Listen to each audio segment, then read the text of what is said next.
Yo, what's up? Welcome back to another episode of The Source. What a Tuesday night, man. NBA went 5-2. The plus 1700 SGP hit. That was awesome. MLB also went 5-2 and the bet of the day hit. And one of the parlays hit. We gave out 2 MLB parlays. One of them hit. So it's an overall excellent Tuesday night. But let's put it in the past and move on to tonight. We got 2 more playing games and another full slate of MLB. So let's dive in and see what we can find. I'm talking about Bulls Raps in this one. Let's go. Welcome to The Source. The Source. Source.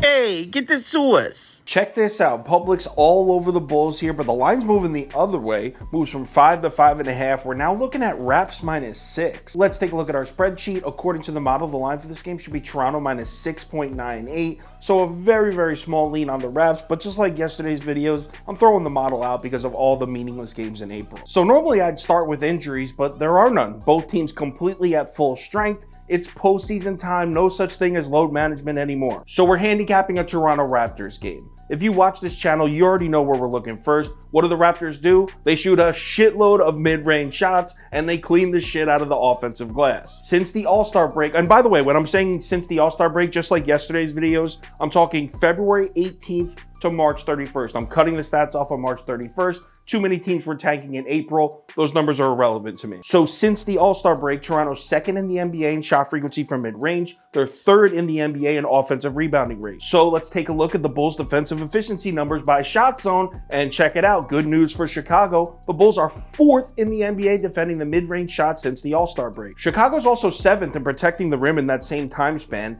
Interestingly enough, Chicago's weakness defensively since the All-Star break has been on the perimeter, just 15th. The reason I say interestingly enough is because before the All-Star break, the Bulls had arguably the best perimeter defense in the NBA. So the Bulls check off the first box, right? Defend the mid-range shot, they can do it. In fact, the Bulls are good as hell at it.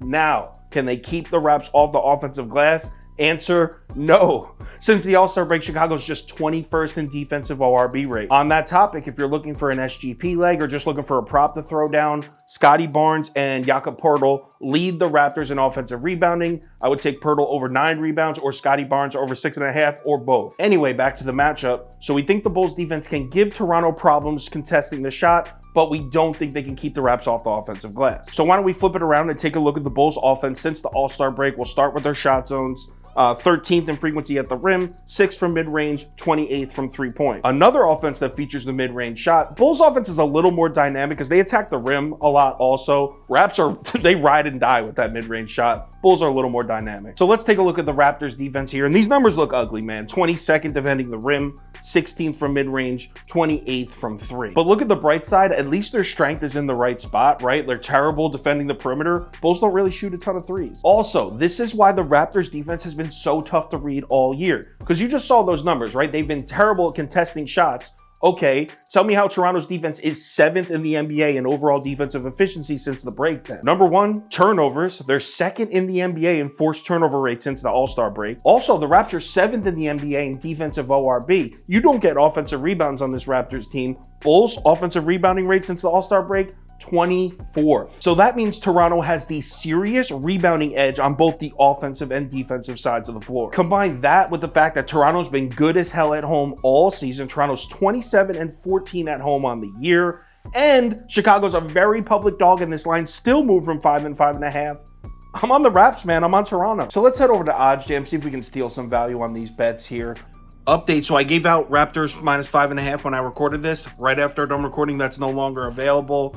So I'm on OddsJam here. Our best bet now is Raptors -6 at -105 on Fox Bet. So let's lock that in. I also like the under in this game. I'm either going to go full game under or Chicago Bulls team total under. For this example, we'll do the full game under. And our best bet there is going to be 213 at -109 on Barstool. So let's lock that in. And the prop bet I like is Jakob Poeltl over rebounds. Like I said earlier in the video, our best bet there is going to be over 9.5 at +100 on DraftKings, Barstool, or Fox Bet. So let's lock one of those in. If anything changes with any of these bets, I will let you know on Twitter. So give me a follow there if you're interested. Also, if you want the final tickets that has the top bets, parlay of the day, that kind of stuff, head over to KyleKirms.com. All right, second day of the NBA play-in tournament. Let's hope we have as much success tonight as we did last night. Let's keep it rolling. Remember to bet responsibly, and I will talk to you on Twitter.